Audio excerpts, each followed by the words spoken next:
കുവൈറ്റിൽ വിഷമദ്യ ദുരന്തത്തിന് പിന്നാലെ മദ്യം നിയമവിധേയമാക്കണോ എന്ന ചർച്ച ശക്തമാകുന്നു. 23 പേർ മരിക്കുകയും 160-ലധികം പേർ ഗുരുതര ആരോഗ്യ പ്രശ്നങ്ങൾ നേരിടുകയും ചെയ്ത പശ്ചാത്തലത്തിലാണ് വിവാദമുയർന്നത്. മദ്യത്തിന്റെ നിയന്ത്രിത വിൽപ്പന കൊണ്ടുവരുന്നത് കള്ളക്കടത്തും വിഷമദ്യ ഉപയോഗവും കുറയ്ക്കുമെന്നാണ് ഒരു വിഭാഗത്തിന്റെ വാദം. അയൽ ഗൾഫ് രാജ്യങ്ങൾ പലതും ഇതിനകം മദ്യവിൽപ്പന അനുവദിക്കുന്നുണ്ടെന്നും പൊതുജനാരോഗ്യത്തിന് ഗുണകരമാകുമെന്നും അവർ പറയുന്നു.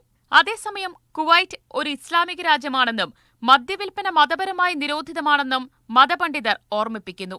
ദാരുണ സംഭവങ്ങളുണ്ടായാലും വിലക്ക് നീക്കാൻ കാരണമാകരുത് എന്നാണ് അവരുടെ നിലപാട്. മെഥനോൾ, എഥിലീൻ പോലെയുള്ള വിഷപദാർത്ഥങ്ങൾ ചേർത്ത് നിർമ്മിക്കുന്ന മദ്യം ജീവഹാനിക്ക് കാരണമാകുമെന്നാണ് വിദഗ്ധരുടെ മുന്നറിയിപ്പ്.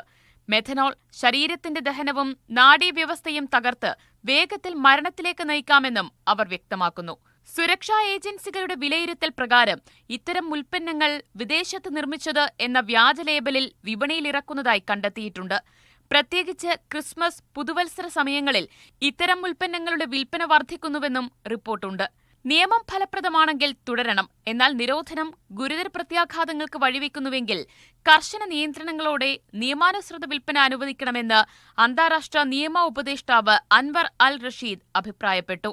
നിയന്ത്രിത വിൽപ്പന സുരക്ഷിതമാക്കുമെന്ന് നിയമവിദഗ്ധർ അഭിപ്രായപ്പെടുമ്പോൾ മതപണ്ഡിതർ നിരോധനം തുടരണം എന്ന നിലപാടിലാണ്. വിഷമദ്യ ദുരന്തം കുവൈറ്റിലെ മദ്യനിയന്ത്രണ നിയമം വീണ്ടും പരിശോധിക്കണമോ എന്ന ചോദ്യത്തിന് വാതിൽ തുറന്നിരിക്കുകയാണ്. Media 1, Kuwait.